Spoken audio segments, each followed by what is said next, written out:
Hi all, welcome to football arena. Argentina ഈ world കപ്പിൽ നേടിയ 5 ഗോളുകളും പിറന്നത് മെസ്സിയുടെ ബൂട്ടിൽ നിന്നാണ്.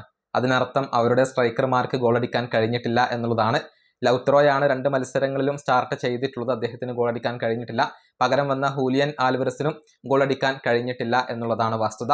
ഈ 2 താരങ്ങളെയും ഒരുമിച്ച് കളിപ്പിച്ചുകൂടെ എന്ന ചോദ്യം ഇന്നത്തെ പ്രസ് കോൺഫറൻസിൽ സ്കലോണിയോട് ചോദിച്ചിരുന്നു. അതിനുള്ള മറുപടി അദ്ദേഹം നൽകിയിട്ടുണ്ട്. 2 പേരെയും ഒരുമിച്ച് കളിപ്പിക്കുക എന്നുള്ളത് ബുദ്ധിമുട്ടാണ്, അതൊരു ടഫായ തീരുമാനമാണ് എന്നൊക്കെയാണ് സ്കലോണി പറഞ്ഞിട്ടുള്ളത്.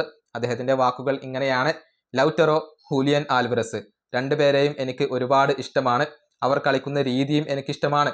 പക്ഷേ മെസ്സി അവിടെയുണ്ട്. അദ്ദേഹം എന്തായാലും കളിക്കണമല്ലോ.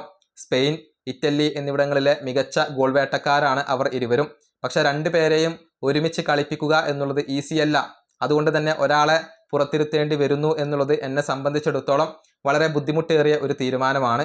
ആര് സ്റ്റാർട്ട് ചെയ്യുന്നു എന്നത് മാത്രമല്ല പ്രധാനപ്പെട്ടത്, ആര് ബെഞ്ചിൽ നിന്നും വന്നുകൊണ്ട് കോൺട്രിബ്യൂട്ട് ചെയ്യുന്നു എന്നുള്ളതും വളരെ പ്രധാനപ്പെട്ട ഒരു കാര്യമാണ്.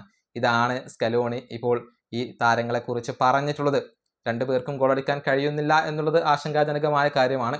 പക്ഷേ 2 പേരെയും ഒരുമിച്ച് കളിപ്പിക്കുക എന്നുള്ളത് ബുദ്ധിമുട്ടുള്ള ഒരു കാര്യമാണ് എന്നാണ് സ്കലോണി വിലയിരുത്തിയിട്ടുള്ളത്.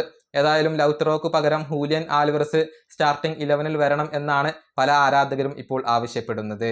ഈ വീഡിയോ അവസാനിപ്പിക്കുന്നു. അടുത്തൊരു വീഡിയോ കാണാം.